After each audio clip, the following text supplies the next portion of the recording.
আপনারা টাইটানিক জাহাজের নাম শুনেছেন? টাইটানিক জাহাজের 8 গুণ 10 গুণ বড় একটা জাহাজ আছে, আইকন অফ দ্য সি। আমি দেখে এসেছি।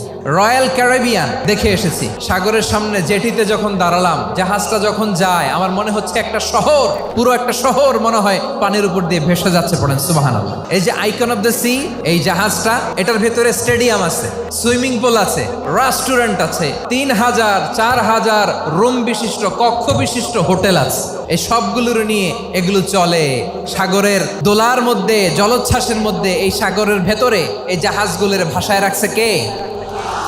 এই যে বাংলাদেশে যে গাড়িগুলো চালান, বেশিরভাগ গাড়ি আসে কিন্তু জাপান থেকে। হাজার হাজার গাড়ি একটা জাহাজ বহন করতে পারে। সূরাত বানী ইসরাইলের এই চমৎকার আয়াতের ভেতরে আল্লাহ তাআলা বেসিকলি মানব জাতির প্রতি তার 4টি স্পেশাল অনুগ্রহের কথা বলেছেন। 2 নম্বর অংশে আল্লাহ তাআলা বললেন, ওয়া হামালনাহুম ফিল বাররি ওয়াল বাহর, স্থলে এবং সমুদ্রে আমি তাদের জন্য চলাচলের বাহন দিয়েছি। সুবহানাল্লাহ।